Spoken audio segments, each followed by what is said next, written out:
जय मिथिला जय मैथिली। शुभ संध्या सब गोटे के। ऑडियो वीडियो क्लियर जा रहल अछि, आवाज स्पष्ट अछि। हर हर महादेव। जय माता जानकी, जय मिथिला जय मैथिली। शुभ संध्या सब गोटे के। आवाज हमर जा रहल अछि।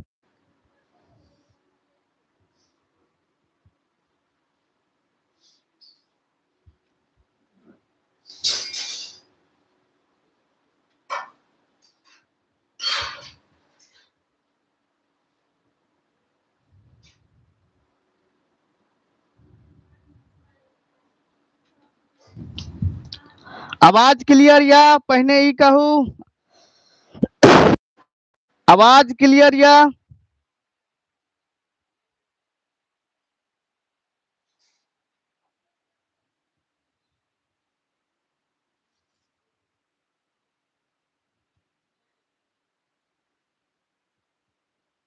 अहाँ सब एक बेर सेशन के जे छै, एक बेर सेशन के अहाँ सब शेयर कर दियो, धांग के शेयर कर दियो, धांग के एक बेर शेयर कर दियो अहाँ सब।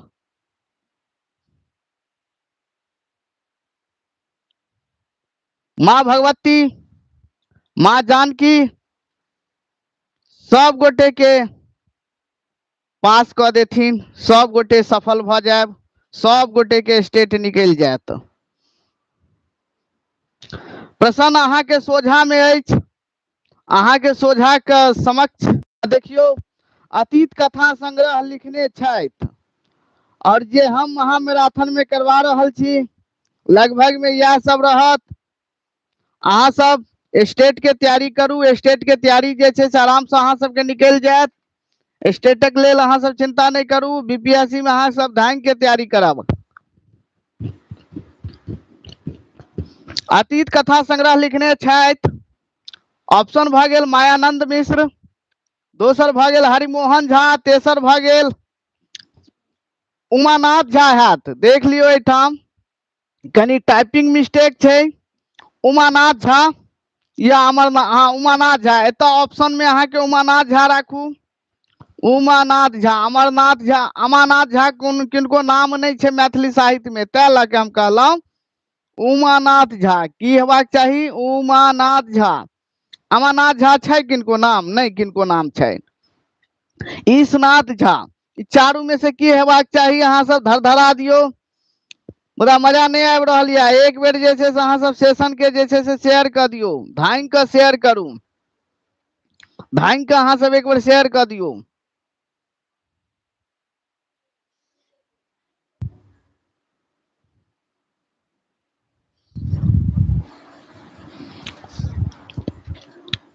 आगू एकरा पठाओ।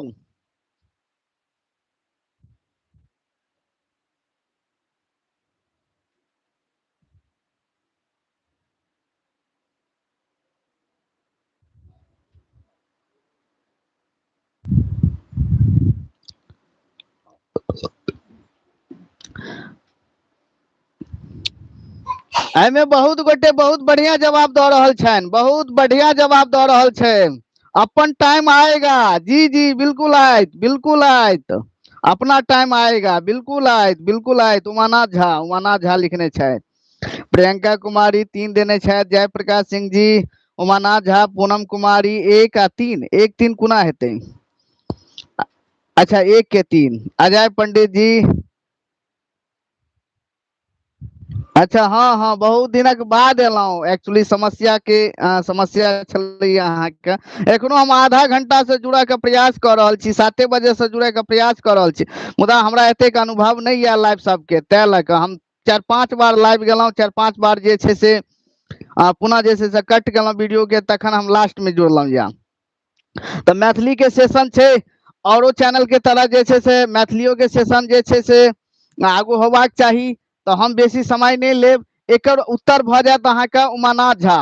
अब अहाँ सब कनी 1 मिनट लाइने पर रहू, एकर हम विवेचन करब। ऐसे पहिने हम दोसर प्रश्न पर जा रहल छी, तखन हम ओकर विवेचन करब। किछु ओहि सब प्रश्नो अहाँ सबसे पूछब हम। दोसर प्रश्न अहाँ के सोझा में अछि, जीवन संघर्ष अछि, कथा उपन्यास कविता कथा काव्य की हेबाक चाही, अहाँ सब कमेंट करू।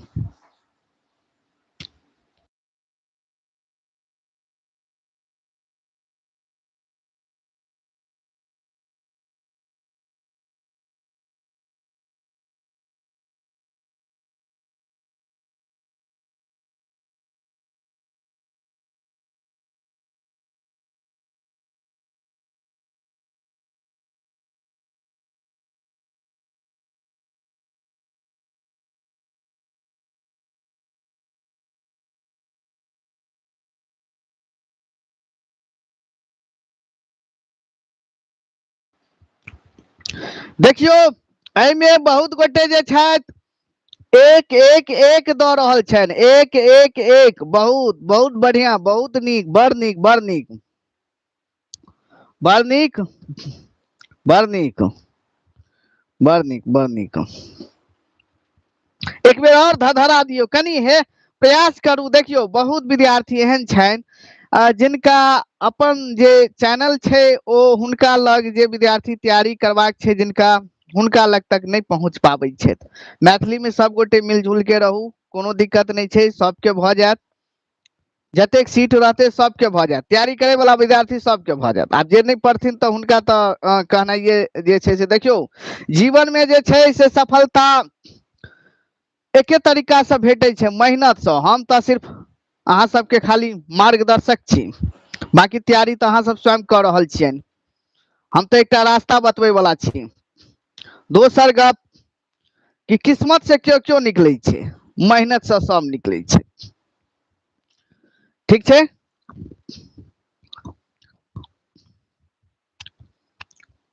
तऽ एकर अहाँके उत्तर भऽ जायत, एकर उत्तर भऽ जायत अहाँके कथा।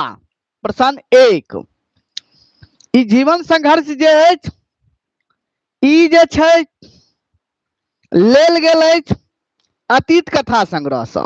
कौन सा? अतीत कथा संग्रह से लेल गेल अछि।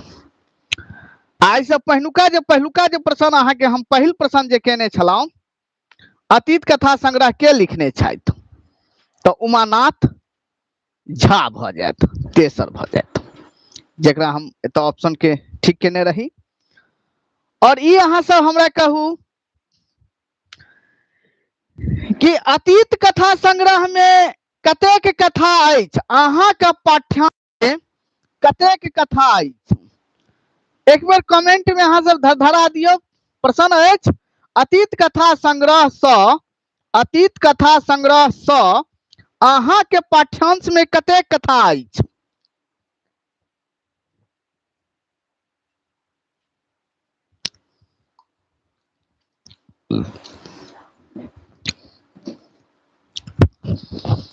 शिव मोहन कुमार जी 7टा, नवीन जी, नवीन राज जी 7टा, ज्योति कुमारी 7टा, रिंकू कुमारी 7टा, रविंद्र कुमार महतो जी 7टा, घनश्याम झा जी 7टा, प्रेरणा राय यहाँ के 7टा भ गेल, विभा कुमारी 13टा, राकेश कुमार रंजन 13टा।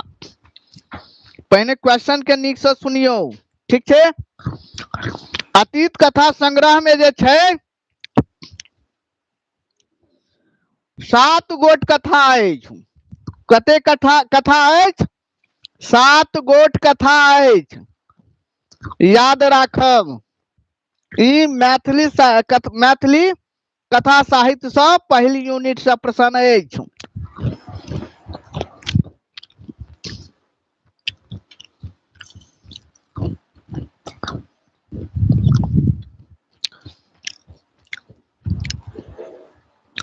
मैथिली साहित्य में हरिमोहन झा के की कहल जाय छनि? मैथिली साहित्य में हरिमोहन झा को की कहल जाय छनि, अहाँ सबके जानकारी यऽ? मतलब हिनका कोन नाम से जे छै से जानल जाइ छै, कोन विधा के जनक छथि, एते बुझियौ कोन विधा के जनक छथि।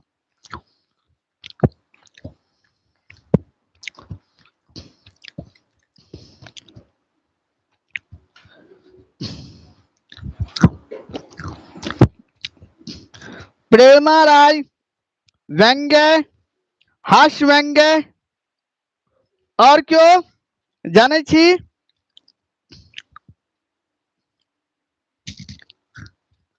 मोनी कुमारी आत्मकथा, रविंद्र जी हास्य व्यंग्य। कनी अहाँ सब एक बेर शेयर कर दियो, एकरा धड़धड़ा दियो, एकरा और ठाम से एक लिंक सबके कॉपी करू, शेयर के अहाँ के ऑप्शन देल गेल अछि, एकरा अहाँ सब एक बार पुनः जे छै से शेयर कर दियो कृपया क के, ताकि सब गोटे लगी वीडियो पहुंचे, हुनका लाभ भेट जाए। बहुत बहुत एहन विद्यार्थी रहे छन जे सेल्फ तैयारी करे छन, हुनका लग तो कम से कम हुनका लग तक पहुंचे।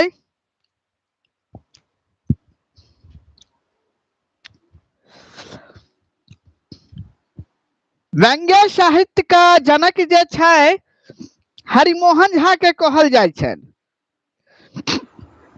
किनका कहल जाय छन? हरिमोहन झा का। बहुत बढ़िया, बहुत सुंदर, बहुत नीक। सरस कवि किनका कहल जाय छन? ए ऑप्शन में चारटा अछि, ए चारों में से किनको नाम एतै? सरस कवि किनका कहल जाय छै? कनी अहाँ सब कमेंट में धड़धड़ा दियो, धड़धड़ा दियो।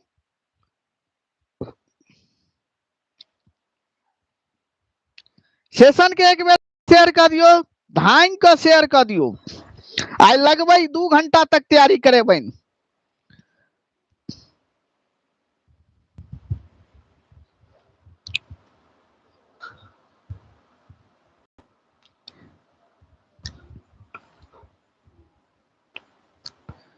अहाँ सब सेशन के कनी शेयर कर दियो कृपया क के। 1 मिनट अहाँ सब लाइने पर रहब, 1 मिनट।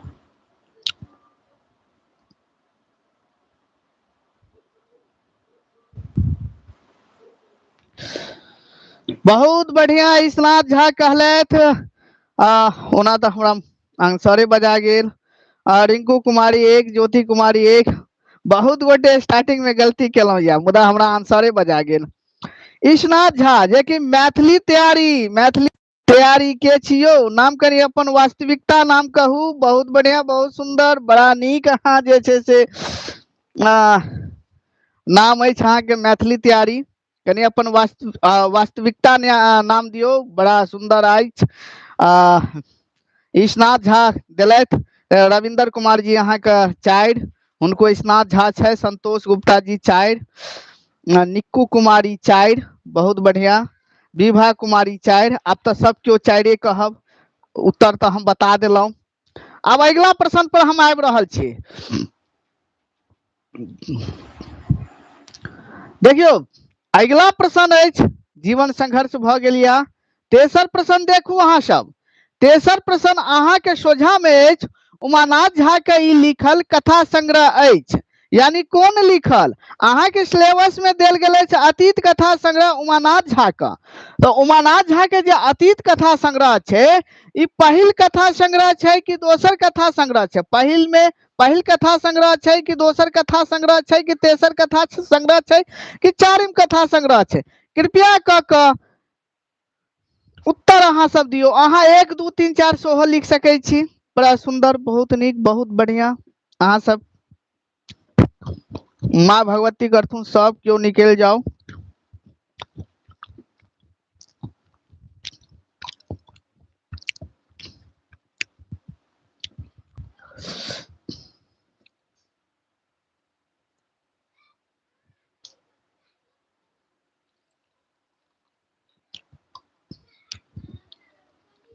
आरती कुमारी दोसर, देवनारायण जी दोसर, मोनी कुमार दोसर, श्रवण कुमार जी दोसर। की क्लास बढ़िया जा रहल छै ना? ऑडियो वीडियो क्लियर छै ना? पंकज कुमार जी दोसर, के 99 दोसर, आरती कुमारी तेसर, आरती कुमारी तेसर, निक्कू कुमार 2, असवल्ला सफज कथी नाम छै 4, जय प्रकाश सिंह जी।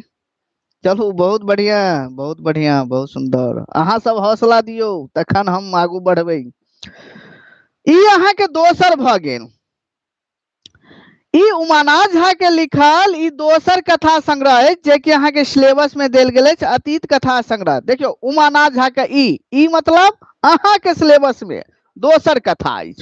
हिनक पहिल कथा के नाम भ गेल रेखा चित्र। की भ गेल?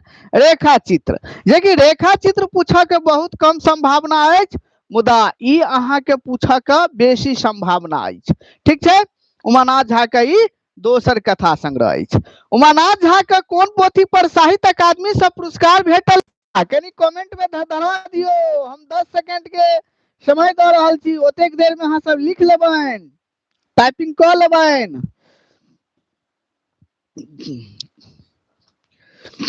साहित्य अकादमी से कौन पोथी पर पुरस्कार भेटल या? आप जे प्रश्न आगू बढ़ जाए छी, पिछला प्रश्न के उत्तर नहीं दियो अहाँ सब, गड़बड़ा जात।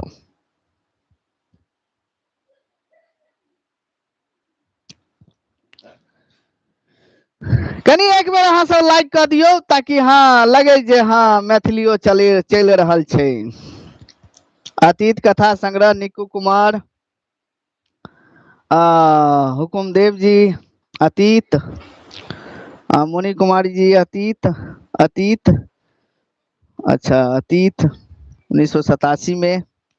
बहुत बढ़िया बहुत बढ़िया बहुत बढ़िया, बहुत सुंदर, मन खुश भ गेल। अतीत कथा संग्रह पर 1987 में साहित्य अकादमी से पुरस्कार भेटल या उमानाथ झा को। एकटा प्रश्न और अहाँ के सोझा में अछि, जे प्रश्न सब आवे के संभावना अछि। हमरा ई कहू अहाँ साहित्य अकादमी से एखन कथा संग्रह से अहाँ के आबि रहल या कथा, मैथिली कथा से साहित्य से जे छै से आबि रहल या प्रश्न। त ई कहू कि साहित्य अकादमी से पुरस्कृत पहिल मैथिली कथा अछि? कथा संग्रह पुरस्कृत पहिल मैथिली कथा कौन अछि? कौन अछि? आप प्रश्न ई भ गेल, आप पिछुलका के उत्तर नहीं देब, पिछुलका के उत्तर नहीं देब। जे हम अखन बाजि रहल छी ओहि पर ध्यान दियो, विवेचन हम कर रहल छी। कंचन सिंह, मिथिला वैभव, शिव शंकर जी 2, एमे से नहीं दियो। हम प्रश्न पूछ रहल छी जे साहित्य अकादमी से पुरस्कृत पहिल मैथिली कथा संग्रह अछि कौन पोथी पर, कौन कथा साहित्य पर जे छै पुरस्कार देल गेल अछि?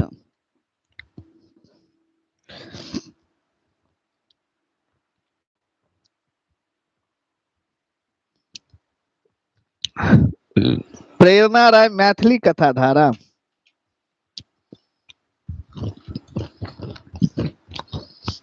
गड़बड़ा जात अहाँ सबके एना जे देबै।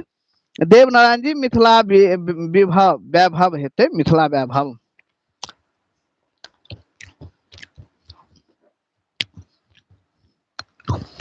हम प्रश्न ई कहने छलौं कि पहिल मैथिली कथा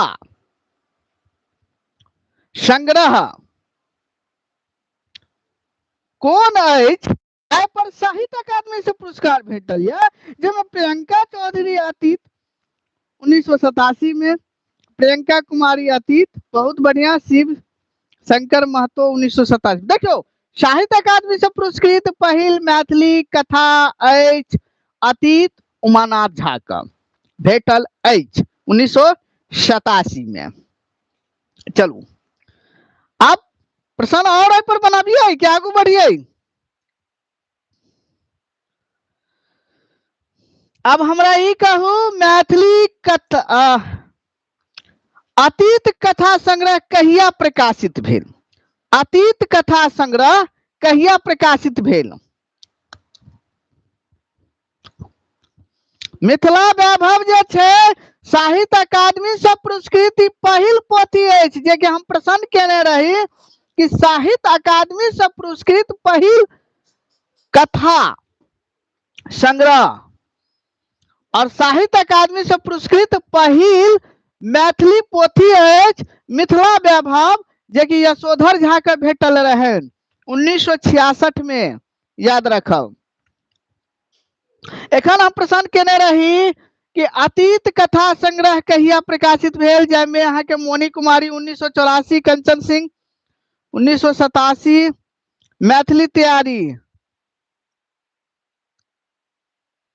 आगू सर, अच्छा ओ विभा कुमारी 1984,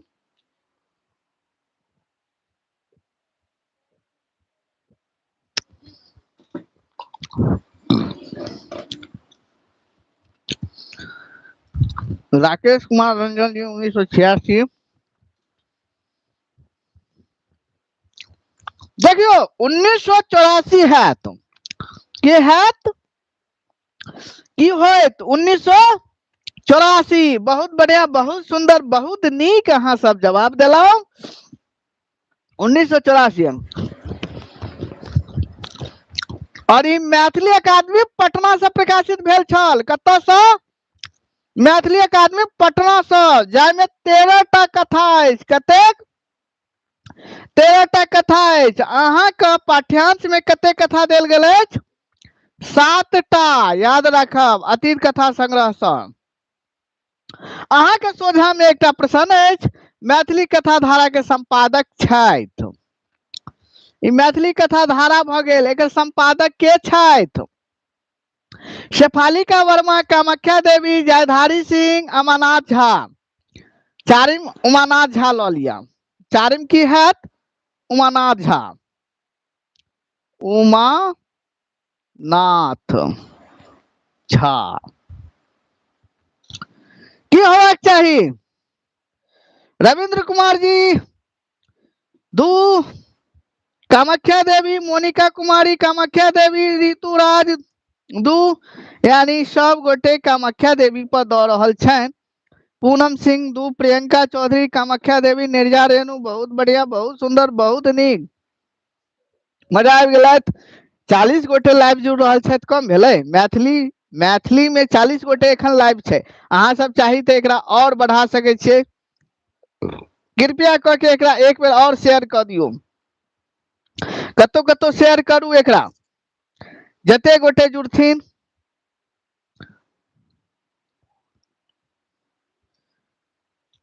हम 4 टा ग्रुप में और शेयर कर दै छियनि।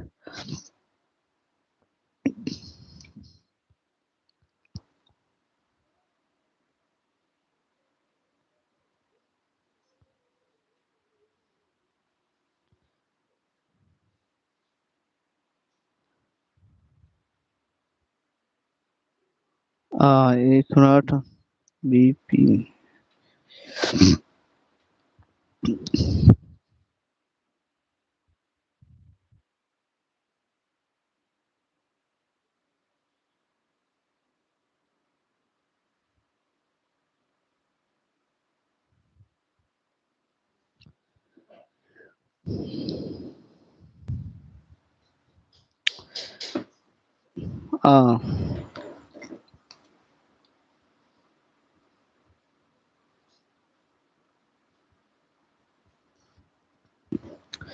बहुत बढ़िया, बहुत सुंदर, बहुत नीक। कामाख्या देवी की हेतै?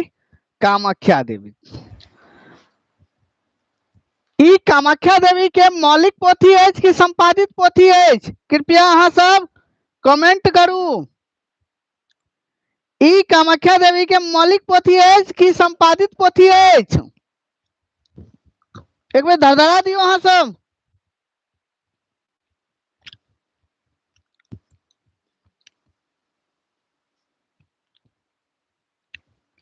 ई कामाख्या देवी के मौलिक पोथी अछि कि संपादित पोथी अछि?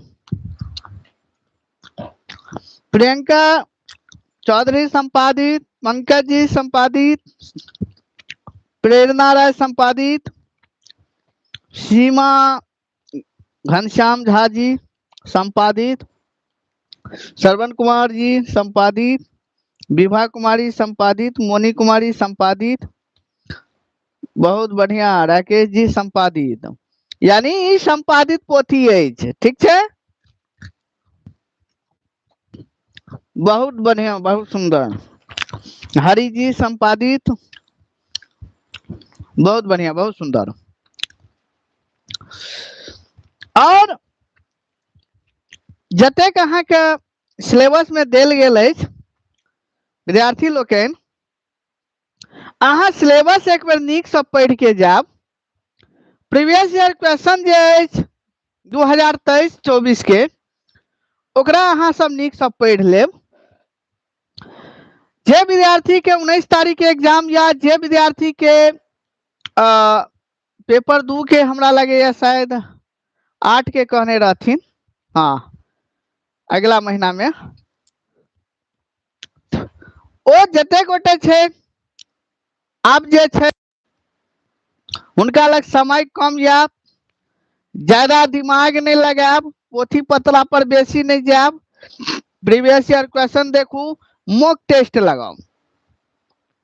पीके sir Maithili app play store से डाउनलोड कर लिया।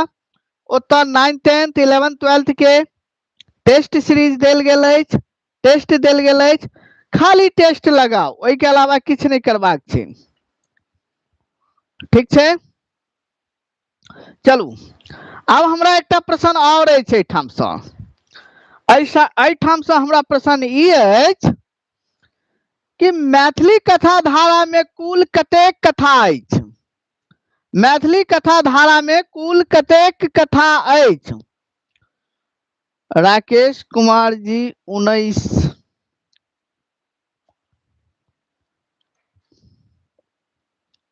देवनारायण जी संपादित, प्रेरणा राय 15, राकेश रंजन जी 13, शिव मोहन जी 13,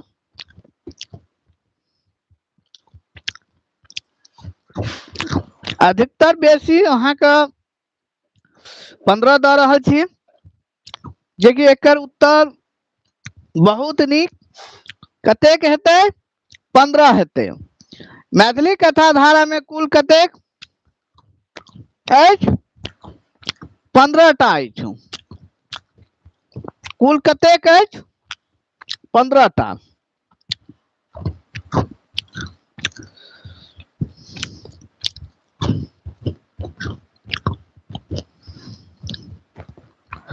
और अहाँ के पाठ्यांश में मैथिली कथा धारा से, कने 1 मिनट अहाँ सब रुक जाओ, मैथिली कथा धारा से कतेक कथा अछि?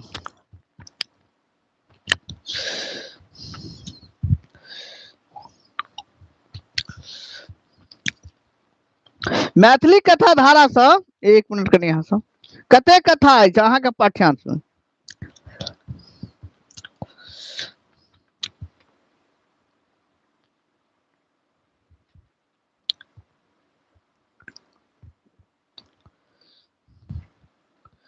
एक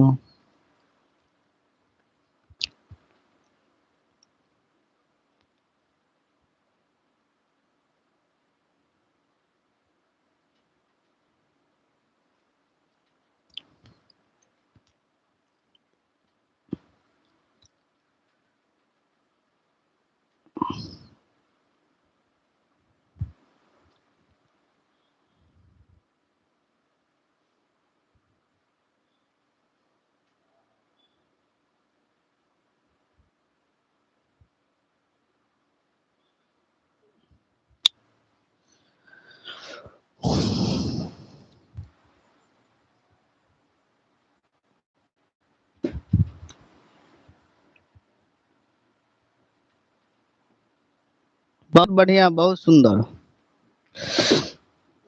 9 पंकज कुमार जी कनी ध्यान राखब पड़त, प्रश्न अहाँ गलत कर रहल छी।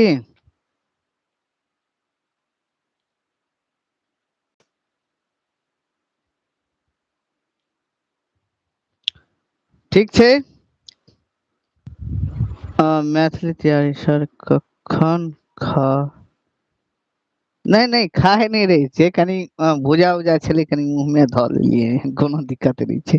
कनी नाश्तो कर रहल छी, अहूं सबके पढ़ा रहल छी, कोनो दिक्कत नहीं छे। भोजन नहीं कर रहल छी, कनी भुजा छले, चाय छले, वह सब पी रहल छी। तो संतोष जी 9, बहुत गोटे बहुत बढ़िया 9। तो याद रखा मैथिली कथा धारा सा, मैथिली कथा धारा में अहाँ के 15टा कथा अछि, कुल 15टा कथा अछि। अहाँ के पाठ्यांश में, अहाँ के पाठ्यांश में कते कथा देल गेल अछि, तो अहाँ के पाठ्यांश में 9टा कथा देल गेल अछि। कुल 15टा कथा अछि, 9टा कथा देल गेल अछि। मैथिली अतीत कथा संग्रह में 13टा कथा अछि, अहाँ के पाठ्यांश 7टा कथा देल गेल अछि, याद रखब। ठीक है, चलू आगू हम बढ़े छी। देखियो प्रश्न पूछा से पहले हम विवेचन कर दिलौं। मैथिली कथा धारा में कुल कथा के संख्या 10टा, 12टा, 13टा और 9टा। कतेक अछि, कतेक अछि?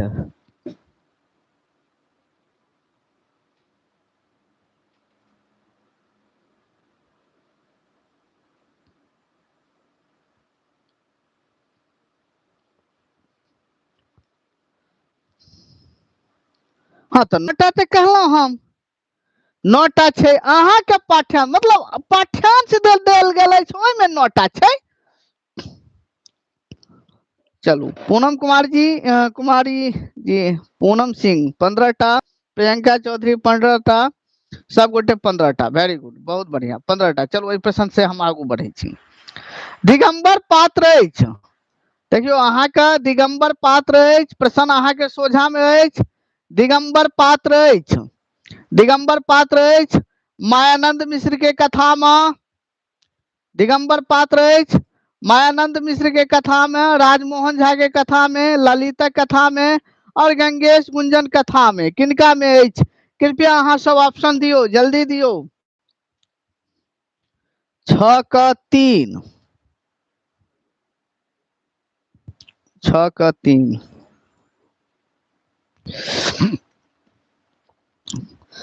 धड़धड़ा देलकन। OBSS बैंड, मंद्रा दीक्षित।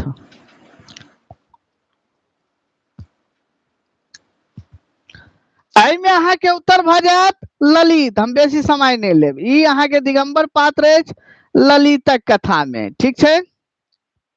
ललितक कथा में कंचनिया अहाँ पढ़बे देख लेबन, ओहि में हैत अहाँ के। हमरा लग रहा उपन्यासक नायक छथि लीलाधर, उपन्यासक नायक के छथि? लीलाधर। 1 में लीलाधर, 2 में कमल, 3 में प्रणव, 4 में देवकांत। की भ जायत? सब गोटे 3-3 द रहल छै। सुंदल कुमार जी 7 के 1 द रहल छथि।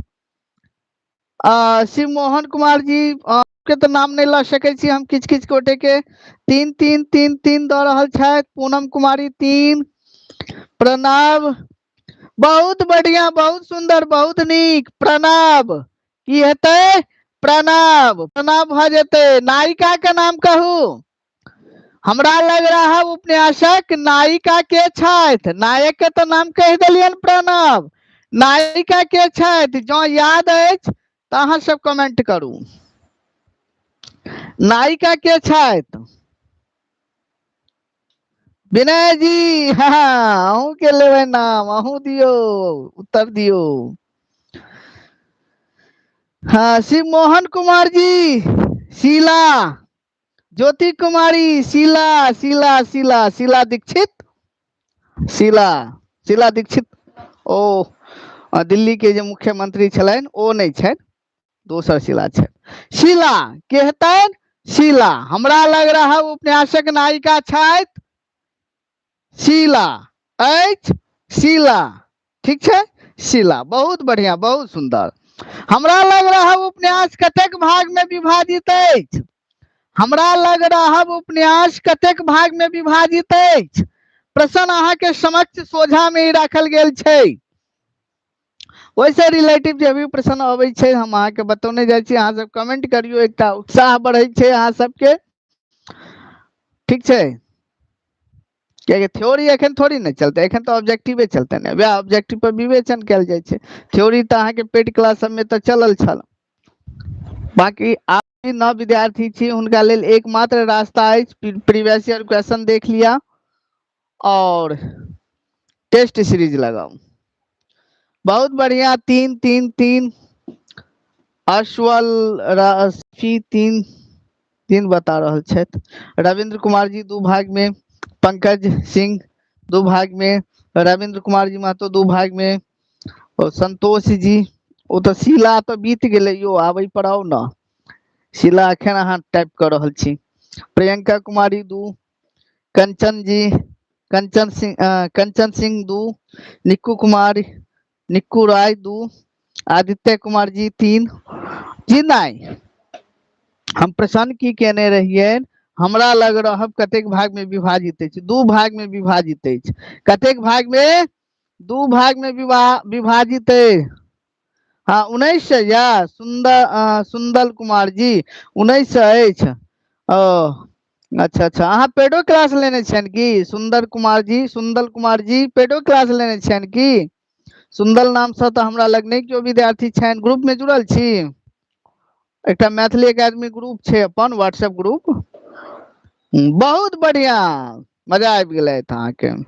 दू राकेश कुमार यादव जी अहाँ के 15 कर रहल छी। 15 कोन हिसाब से कर रहल छी? 15 थोड़ी नहीं हेतै, एतेक भाग में थोड़ी विभाजित छै। हमरा लग रहा 2 भाग में विभाजित छै। कतेक भाग में? 2 भाग में। चलू बहुत बढ़िया, बहुत सुंदर। 2 भाग में जाय में एकटा अछि। हाँ, पहल भाग के नाम भऽ गेलै रूसल जात सुग्गी रानी। दोसर भाग में हमरा लग रहा वह भाग के नाम से ई पोथी के नाम अछि। सुलेखा कुमारी 2, बहुत बढ़िया, बहुत सुंदर। चलू आगू बढ़े छी। चलू हमरा विचार से एतऽ एकटा और प्रश्न कल जाय, अहीं सबके लेल कऽ रहल छी। हाँ, हमरा लग रहब के लेखक के छथि? हमरा लग रहब सुंदर कुमार जी, हमर नंबर भ गेल।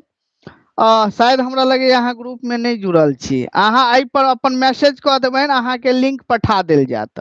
82 10 28 8 007 जे नव विद्यार्थी छी ओ एकरा अहाँ जे छै से एकरा नोट कऽ लिया। 82 10 28 8 007 आई पर जे छै व्हाट्सएप मैसेज कऽ देबनि अहाँ।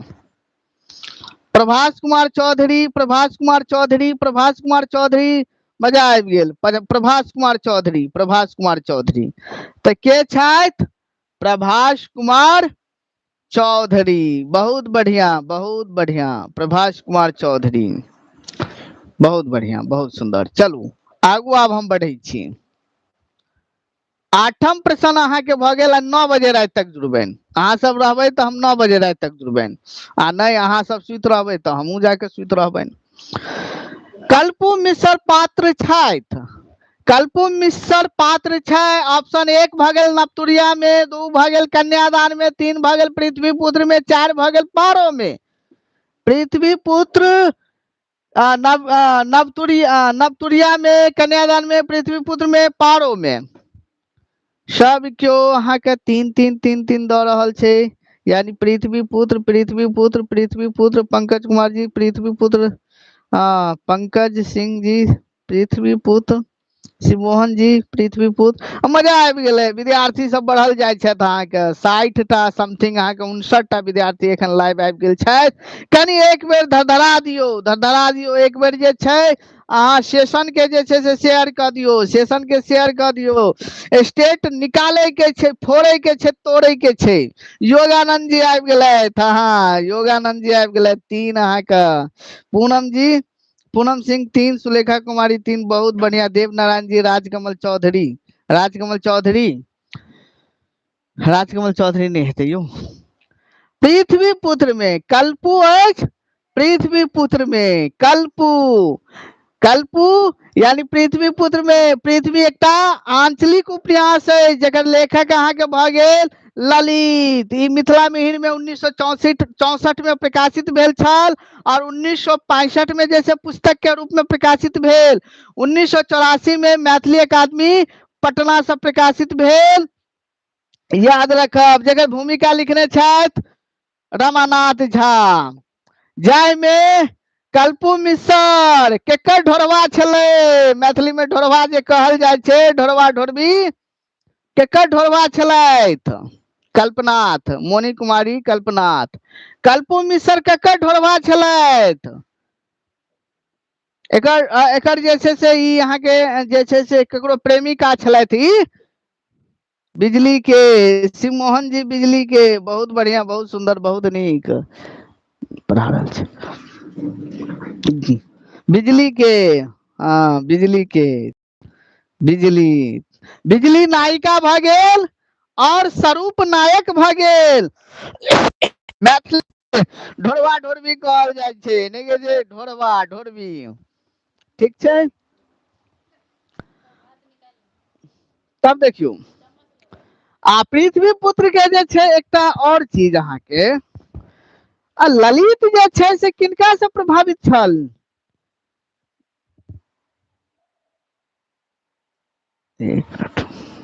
मार्क्सवादी, ठीक छै।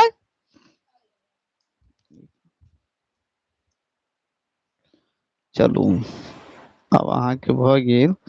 हाँ एकटा और प्रश्न या एहिमे अहाँ के पात्रक नाम याद रखब।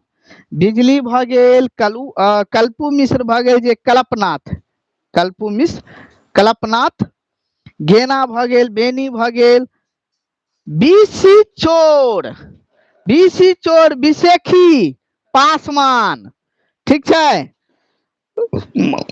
बिसेखी पासवान बीसी चोर के नाम से प्रसिद्ध छल पुत्र में।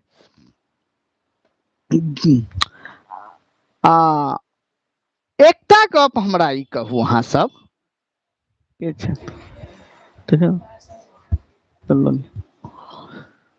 एकटा ई गप हमरा कहू अहाँ सब कि पृथ्वी पुत्र के जे कथा छै वो वास्तविक कथा छै, ललित जी लिखने छै।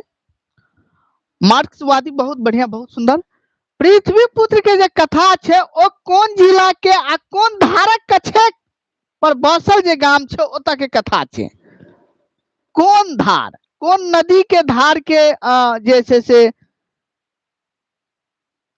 कछेक में जे छै से ई बसल छल से याद आय अहाँ सबके।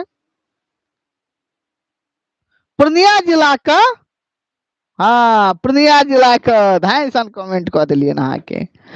सुरेंद्र मैथमेटिक्स पॉइंट, पूर्णिया जिला परमान धार के कछेर में बसल रहे।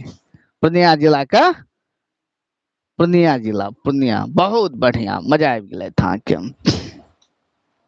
और जो एक प्रश्न और पूछत में पूछे के चांसेस है कि पृथ्वी पुत्र मैथिली अकादमी से कहिया प्रकाशित भेल, ता 1984 में, 1984 में 60 गोटे जुड़ गेलखिन। आ भोजन उजन के समय आबि गेलै था, आप सब क्यों जुड़थिन, लेकिन 2 दिन है कनी कम खा लेब, कनी भूखले रह जाए, भूखल तो नहीं रह, खाना तो जे घर में बनबे करत, कनी 2 दिन मेहनत कर लिया, कनी दिन रात पढ़ लिया। मास्टर साहब, ओना मैथिली में मास्टर साहब कहल जाय छै, मास्टर साहब बन जाब, मास्टर साहब। प्रबोध नारायण सिंह के जे अहाँ एकांकी पढ़ने हेबन, कौन प्रबोध नारायण सिंह के अहाँ एकांकी के नाम जाने छियै, जेमे मास्टर साहब कहल जाय छै, कौन छै प्रबोध नारायण सिंह के एकांकी के नाम, दांत वाला छे लागल, आप पूरा नाम लिखियो की हेते। हाँ पृथ्वी पुत्र तो 1984 में साहित्य अकादमी से पुरस्कृत छे, लेकिन जे हम एखन प्रश्न पूछ रहल छी जेमे मास्टर साहब कहै छै, मास्टर साहब प्रबोध नारायण सिंह के एकांकी छे, कोन में ई शब्द के प्रयोग भेल छे, मालूम या अहाँ सब गोटे के? हाँ खुशबू कुमारी पकड़ लेलखिन, दांत जे कहलौ हाथी के दांत, हाथी के दांत में छे तो अहाँ समस्या बन जाब। तब देखियो मैथिली प्राचीन गीतावली, मैथिली प्राचीन गीतावली का संपादक छथि के सब छथि कहू तब। मैथिली प्राचीन गीतावली के संपादक छथि भऽ गेल रामदेव झा मधुप, रामदेव झा और मधुप, सुरेंद्र झा सुमन रामदेव, तेसर भऽ गेल सुरेंद्र झा सुमन अमर, चारिम भऽ गेल अमर रामदेव झा। की हेबाक चाही कहू अहाँ सब। धरधरा देलखिन या दू दू दू, ज्योति कुमारी योगानंद जी दू, विभा कुमारी दू, कंचन कुमारी जी दू, प्रियंका कुमारी दू, रविंद्र कुमार जी दू, विनय भारती जी दू, मनोज कुमार गिरी दू। बहुत बढ़िया, मजा आबि गेलै दू। फुलेंद्र कुमार जी, सुरेंद्र झा सुमन रामदेव दू हेतै। की हेतै? दू हेतै, याद रखब। अच्छा, मैथिली प्राचीन गीतावली में संग्रह अछि काव्य कथा उपन्यास। तीनेटा हम ऑप्शन दै छी, काव्य कथा उपन्यास की हैत?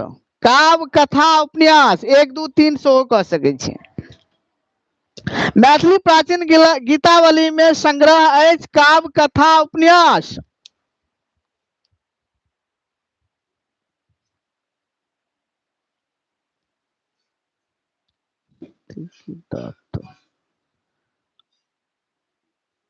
काव्य, काव्य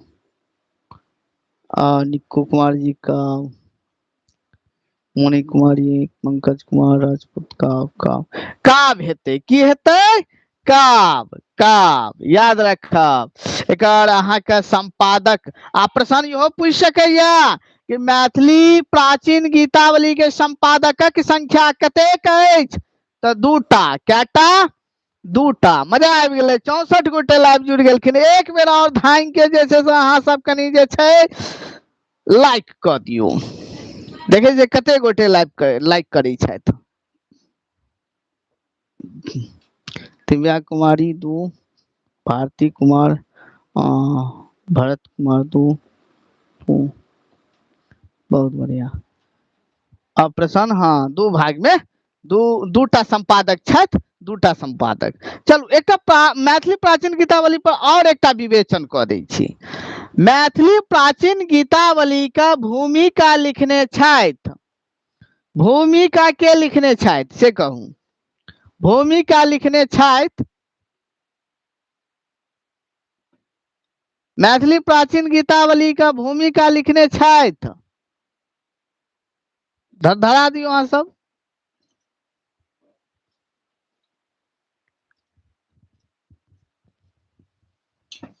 रामदेव, खुशबू कुमारी रामदेव, मुकेश जी रामदेव,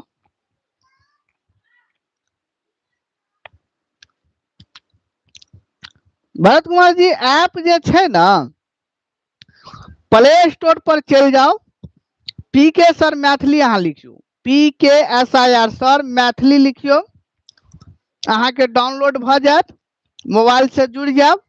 और हमर जे मोबाइल नंबर भागे लगभग में सब गोटे लग छथि, मिथिला के हमरा लगे है जतेक भी मैथिली अनुरागी छथि सब ल नंबर छथि 82 10 28 8 00। व्हाट्सएप आ 7 लास्ट में भगल, व्हाट्सएप मैसेज कह देबेन। बहुत बढ़िया। रामदेव झा भूमिका के प्राकथन सेहो कहल जाय छे, याद रखब। जब भूमिका के ऑप्शन नहीं देने रहत आ ओत अहाँ के प्राकथन देने रहत तो बुझ जेबन रामदेव झा। मैथिली प्राचीन गीतावली से कतेक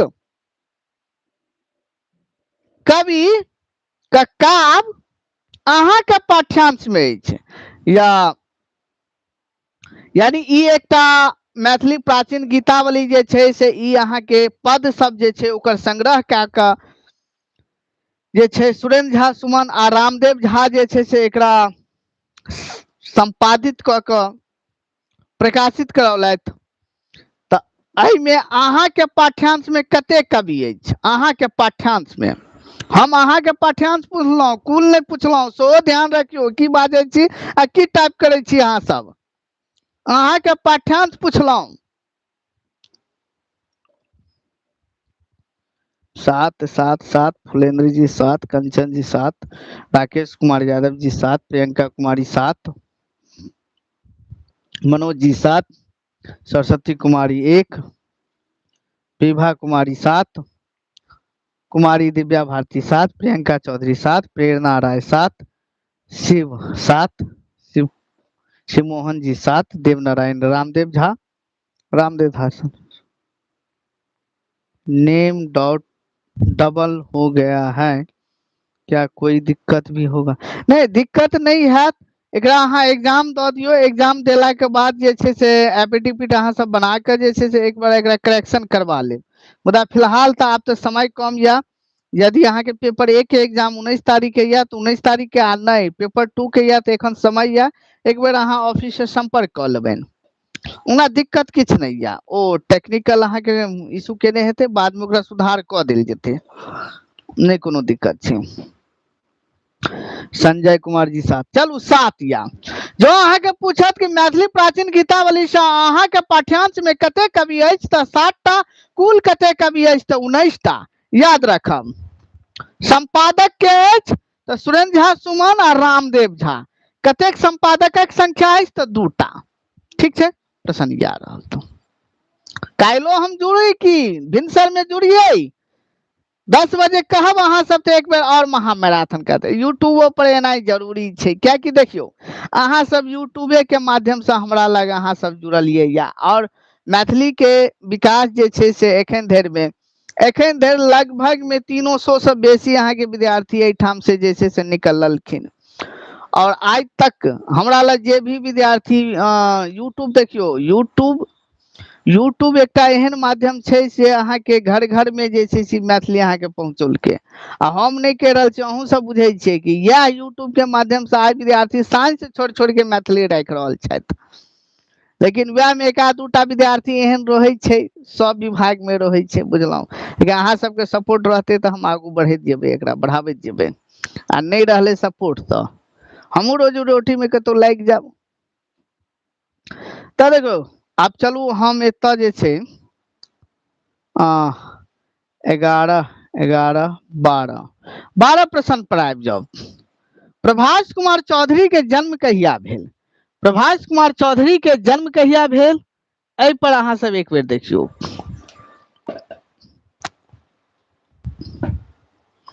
प्रभास कुमार चौधरी के जन्म कहिया भेल? ऑप्शन 1 में भ गेल 1940, 2 में भ गेल 1942, 3 में भ गेल 1941, 4 में भ गेल 1943। सब क्यों 3-3 द रहल छथि? अजय कुमार जी 3, स्पीड में जा रहल छथि अहाँ के, बहुत बढ़िया, मजा आबि गेल। मनोज कुमार जी, मोनी कुमारी, पंकज जी, प्रियंका जी 1941। देवनारायण जी अहाँ कत रहे छी, 7 टा थोड़ी हेतै। हाँ, सुलेखा कुमारी 3 3 3 3। एकर भ जाते 1941, याद रखा। प्रभास कुमार चौधरी से 2-3 बेर लगा के लगातार प्रश्न आबि रहल छे जन्म से रिलेटिव, तो 1941 आ मृत्यु भेल रहे 1998 में, 1998 में, याद रख। मृत्यु याद रहा नहीं रहा, जन्म जरूर याद रखब, जन्म जरूर याद राखब, याद रखब। हिनका कोनो पोथी पर पुरस्कार भेटल रहे साहित्य अकादमी से, कहिया भेटल छल? खाली अहाँ कहिया के नाम कहू, बाकी पोथी के नाम हम स्वयं कह देब।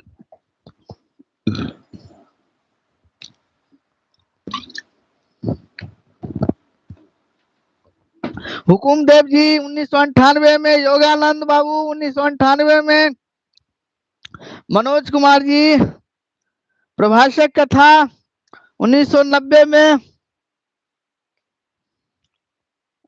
राकेश कुमार जी 1968 में,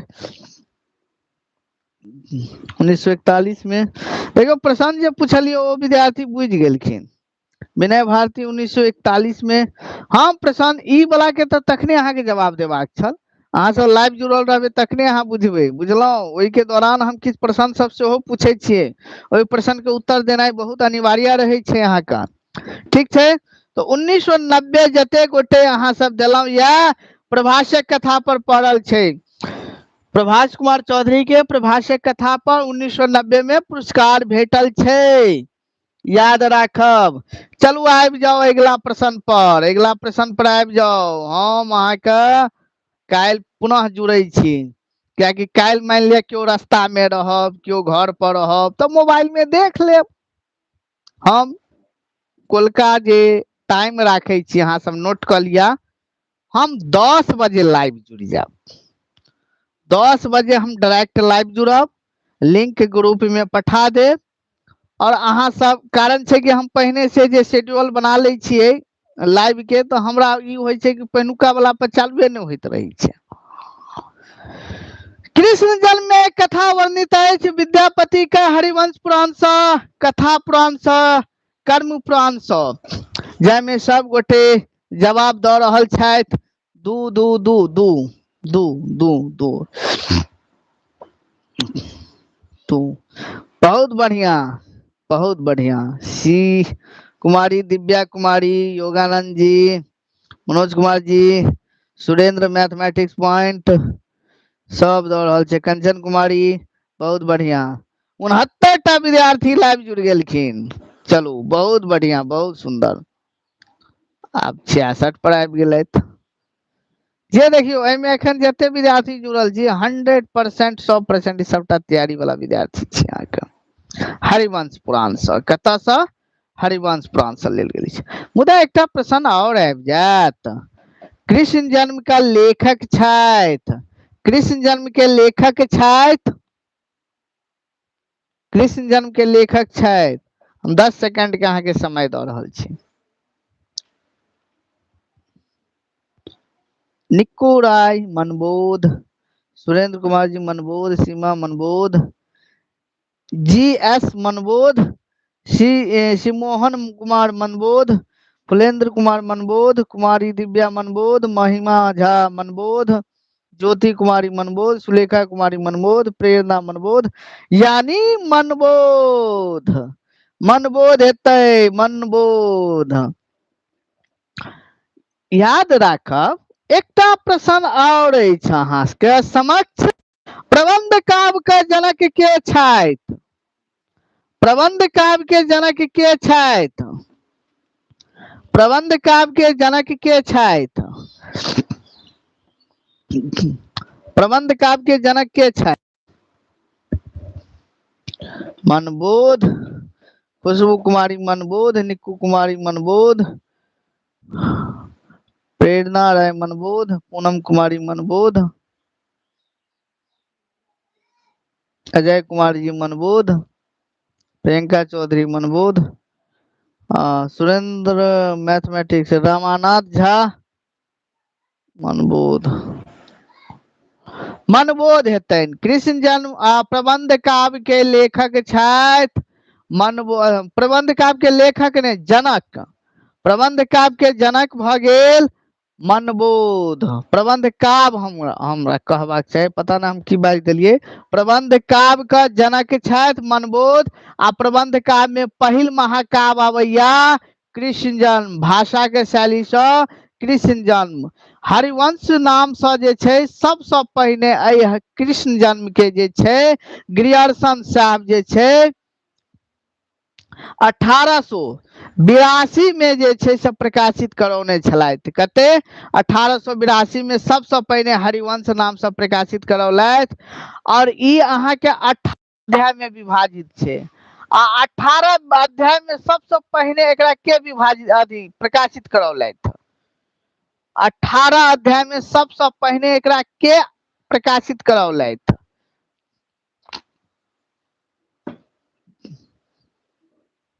ग्रियर्सन 1882। ओ मतलब 18 अध्याय में, 18 अध्याय में, ऐसा पहिने वो 10 अध्याय में प्रकाशित होई छलथि। 18 अध्याय में एकरा के प्रकाशित करौलथि?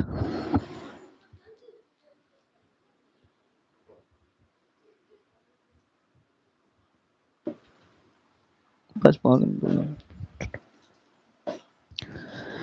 गंगा प्रजापति दू, खुशबू कुमारी गिरियासन गिरियासन गिरियासन, सुरेंद्र झा सुमन, निक्कू कुमारी सुरेंद्र झा, अहाँ सब, प्रियंका चौधरी उमेश,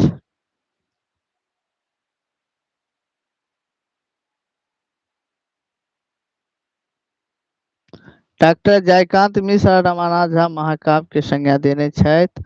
हम संज्ञा के गप नहीं कहलहुं बाबू, हम कहलहुं जे प्रकाशित के करौने छथि 18 अध्याय में। उमेश मिश्र, सीमा झा उमेश, सीमा झा।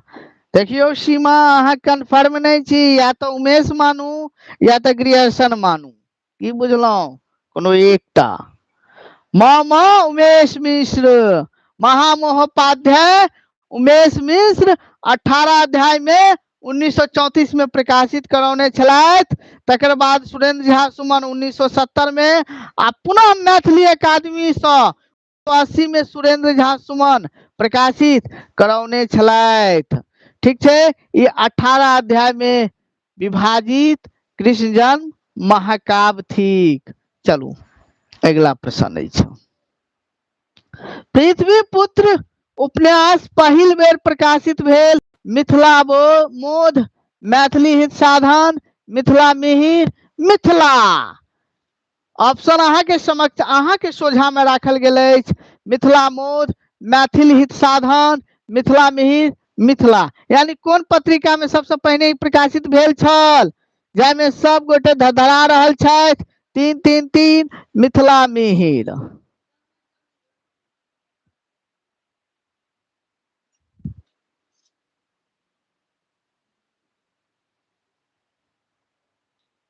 बहुत बढ़िया, बहुत सुंदर, बहुत नीक। मिथिला मिहिर 1964 में, कहिए 1964 में, 1964 में, याद रखब 1964 में, 1964 में। ठीक है, बहुत बढ़िया, बहुत सुंदर, बहुत नीक। ठीक है, चलो 1965 में पुस्तक के रूप में, 1984 में मैथिली अकादमी से। एक प्रश्न और हम पूछब, ओकर बाद हम कनी ब्रेक लेब, तकर बाद और हम करवा देब, चिंता नहीं करू। कल हम 2 बेर 3 बेर हम लाइव जुड़ जाब, लेकिन अहाँ सब एक्टिव रहब। 2 दिन मेहनत क लिया, स्टेट निकल जात, जीवन बन जात।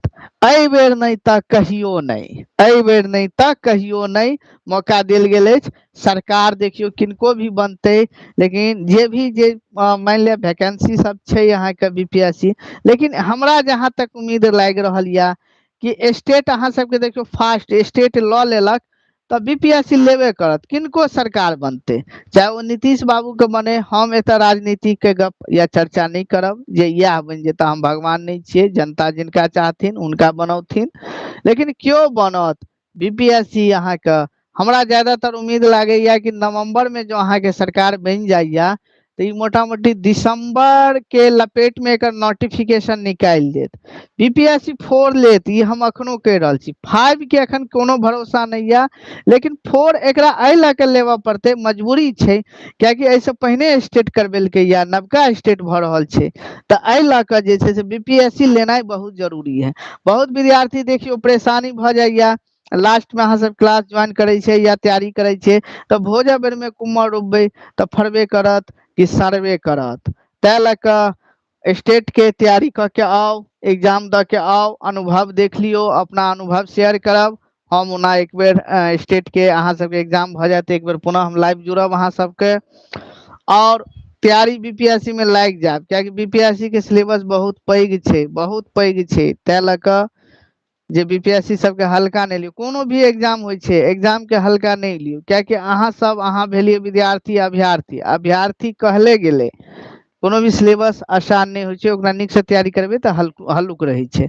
गंगा पुत्र रचना के तो बहुत गोटे अहाँ के कमेंट देलखिन, कमेंट देलखिन 2009 में, तो गंगा पुत्र पर जे छै अहाँ के पुरस्कार मनमोहन झा के भेटल या 2009 में, यानी हुनक मृत्यु उपरांत जे छै से पोथी पर पुरस्कार भेटल या मनमोहन झा का।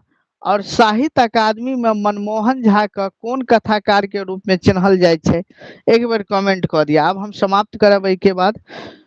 साहित्य अकादमी में मनमोहन झा के जे छै कौन कथाकार के रूप में चिन्हल जाय छै, कौन कथाकार के रूप में चिन्हल जाय छै, कृपया अहाँ सब कमेंट करू, धरा दियो।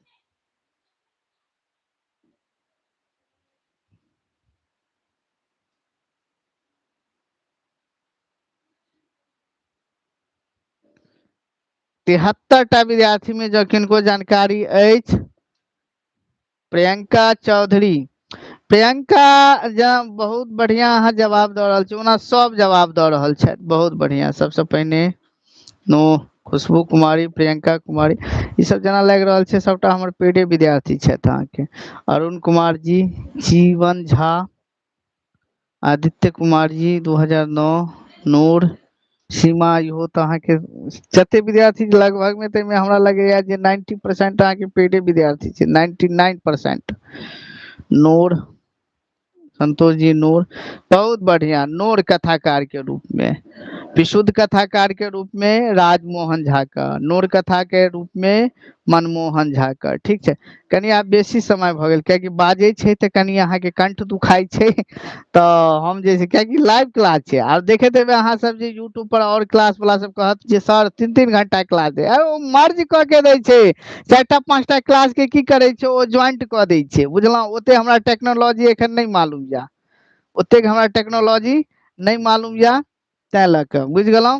तो अहाँ एकटा काज करू, केहन क्लास भेल अहाँ सब एक बार कृपया क के कमेंट करू, क्लास केहन भेल, क्लास केहन रहल, जय मिथिला जय मैथिली क्लास केहन रहल।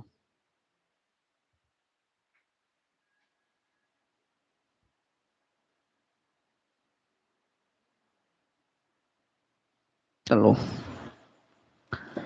काल्हि हम पुनः जुड़ू, काल्हि तऽ शनि छै, आ क्या कि रवि हमरा लगे रवि दिन अहाँ सबके एग्जाम या, कल 17 फ्राइडे सैटरडे 18 तारीख के अहाँ सब तो नहीं तो रास्ता में रहबे, लेकिन रास्तों में कत्तो रहब, मोबाइल में जरूर देखब अहाँ सब, ठीक छै। और परसू हमर शुभकामना या, माँ भगवती से प्रार्थना करे छियनि हाथ जोड़ के, जतेक हमर जतेक विद्यार्थी छनि सबके निकल जाए, माँ भगवती सबके निकाल देथुन, सबके निकाल देथुन। और कल हम 10 बजे एक बार जोड़े छी, तो कम से कम मान लिया विवेचन से की होय छै, मान लिया 15टा प्रश्न छै, मुदा एतो हम लगभग में 50टा प्रश्न के हम विवेचन के लिए। बहुत बिल्कुल फुलेंद्र कुमार जी, बिल्कुल बिल्कुल, हमारा आशीर्वाद माँ भगवती के आशीर्वाद छथि, सब क्यों निकल जाओ, सब क्यों निकल जाओ। चलो हम समाप्त कर रहल छी। बिल्कुल, जयप्रकाश जी बहुत बहुत धन्यवाद, कंचन कुमारी। क्यूज हम 9 बजे करवा दै छी, नवका तो एखन टाइप नहीं केलौं, पुरने वाला करा दै छी। खाली वह कहब जे ओ साहित्य अकादमी से जे पुरस्कृत छै, कम से कम 3 साल के अहाँ सब अप टू डेट क लेब, आ पहिल वाला जते छै, जते भी विद्यार्थी छी 3 साल वाला अप टू डेट क लेब। 2023 आना करब अहाँ जे 25 छै ना, तो अहाँ 23, 24, 25 3 साल के कम से कम अप टू डेट क लेब। एकटा साहित्य अकादमी से पुरस्कृत पोथी के पुछबेटा करत, बुझ गेलौ, पुछबेटा करत। रूपम है सर, मैथिली क्लास से जून में पेपर 2 क्लास 2026।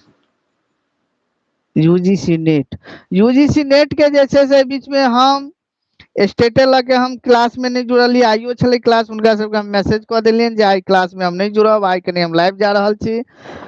तो यूजीसी नेट के क्लास शुरू या, दिसंबर वाला जे भी विद्यार्थी बैच लेवा चाहे छी, जुड़ चाहे छी, तो पहिने अहाँ सब अपन भविष्य देखियो, एते स्टेट अहाँ के सोझा में अछि, आ जे विद्यार्थी तैयारी करे चाहे छी नेट के, तो पहिने स्टेट और के जे भी विद्यार्थी फॉर्म भरने छी तो पहिने स्टेट के दियो, आ नहीं जे स्टेट के तैयारी नहीं करे छी तो तखन जे छै अहाँ 82 10 28 हमर नंबर भ गेल, 82 10 28 8 007, ठीक छै, एहि पर व्हाट्सएप मैसेज कर सके छी। धन्यवाद।